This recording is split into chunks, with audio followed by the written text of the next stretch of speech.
On May 2, 2011, Teal helicopters were traveling towards Abbottabad, Pakistan. On board were 24 Navy SEALs. Their target was the man behind the September 11th attacks, bin Laden. The mission was top secret, known only to the highest ranks of the US government. After a decade of searching, the world's most wanted man had finally been located. The operation had three main steps. First, they must land undetected. Second, they must enter the compound. And finally, they must eliminate or capture the target. However, bin Laden was aware of every threat, so his building was heavily guarded. 12-foot-high walls surrounded the complex, made of solid concrete reinforced with barbed wire. The main structure was a 3-story building. Every window was blacked out. Balconies had privacy walls and shades so high-altitude drones could not see inside.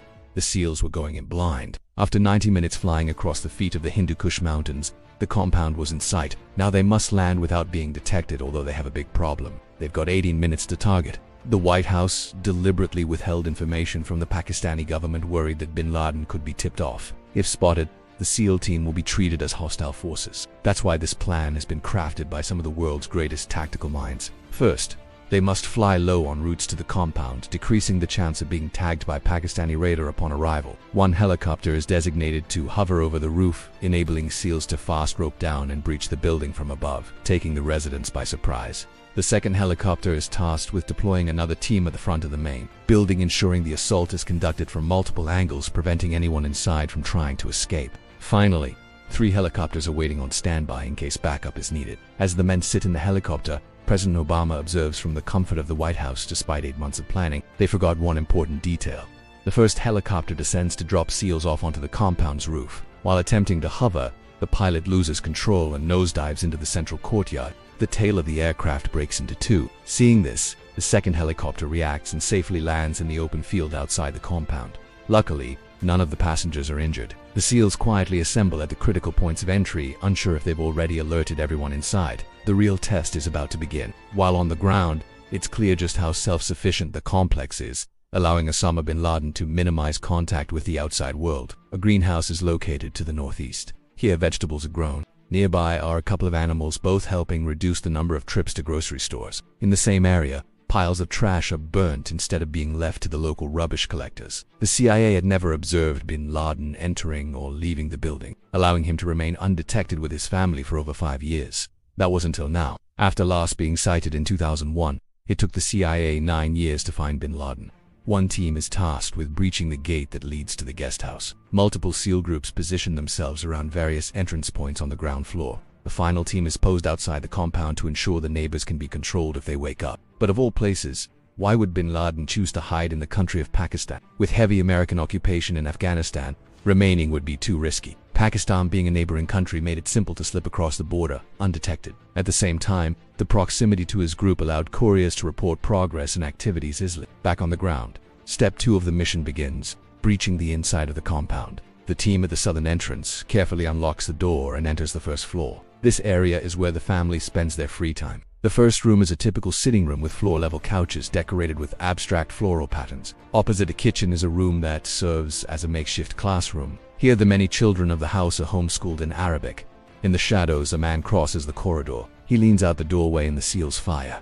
They quickly push into the room. Inside, another man desperately reaches out to grab a rifle. The threat has been eliminated. Still weary that other armed house members might be on the first floor, the SEALs spread out and clear each room, but no one is present. The SEALs may have made it inside, but a solid metal door stands between them and the second floor. It's too strong for their standard charges to break through. High-power explosives would be effective, but the noise would jeopardize the mission. Instead, they deploy precision breaching charges. Small but focused blasts meant to disable the lock without drawing attention. They need another way in. The SEALs exit and radio to give the all clear for the first level, but the mission is far from over, and getting to the second floor poses a complex and potentially deadly challenge. 6 minutes to the target, the second SEAL team landed outside and arrived at the front of the compound. They see the entrance to the second floor with a staircase and security gate that needs to be opened by force. After executing the charge, the team carefully climbs the stairs leading to the second floor. However, they hear footsteps above. Looking down is an individual with a white t-shirt, curious about what's happening. He is neutralized. It's Osama bin Laden's son, Khaled. The team sees inside the compound's second floor for the first time, despite having no phones or internet. This is where the residents keep themselves up to date about the events of the outside world. The control center for high-ranking group members consists of 3 rooms filled with critical information. Each setup contains multiple computers, hard drives, and storage devices full of secrets and operations. Saddam was clever in using a method of communication that made it nearly impossible for the CIA to track. He avoided using online messages and direct electronic communication, relying instead on a courier system to remain undetected. He preferred writing handwritten letters. Although if he wanted to send messages over long distances, he would store them on a USB flash drive, and a courier would then travel to a location far from the compound and send the message. But relying on offline storage came with a risk. It had to be physically stored somewhere, and the team just uncovered a stash. This massive collection of intel could help America fight the war against terrorism. But they can't check now. First, each room must be cleared before heading to the third floor, completing the mission's final step. 2 minutes to the target. 10 years ago, Osama bin Laden was trapped in the Tora Bora cave complex in northern Afghanistan. Surrounded by US and Afghan forces with 1,000 of his men by his side, he faced relentless airstrikes and ground assaults. It was reported that he recorded a farewell message, convinced his capture or death was imminent. And yet he escaped. Whether through a hidden tunnel or with the help of local tribes, he slipped through the grasp of US forces. The team cannot let this happen again. This is their one shot. Fail now and he might be gone forever. The SEALs form a tight line and quietly walk up the staircase. They reach the third floor. It's pitch black. Even with night vision goggles they can barely see. They listen and wait patiently for any movement. Suddenly, they see a quick glimmer passing in front of them. A shot is fired and they quickly move in. 5 seconds to the target.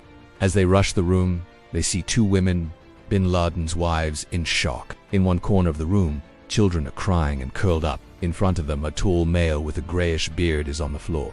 They've found him. Target eliminated. But the threat hasn't ended. Another high-ranking member could take his place. Intel on the second floor could be a game-changer. Hard drives and other information that could expose the entire organization, delivering a second devastating blow. Out of nowhere, a troubling message crackles over the SEL's radio. The Pakistan military base nearby has ordered jets to take off for immediate action. They know something is going on. Time is running out. The team quickly starts putting bin Laden's body into a bag. They need to bring it back to the base for DNA testing. The SEALs are confident it's him, although they can't be sure. Few images of bin Laden existed. The most publicized one was taken 14 years ago in 1997. Meanwhile, other team members are on the second floor securing as much intelligence as possible before the Pakistani military arrives. They take everything they can get their hands on: hard drives, laptops and phones with the clock ticking. Final checks are made, ensuring nothing critical is left behind. Before leaving, the crash-landed helicopter is destroyed to prevent its state-of-the-art technology from falling.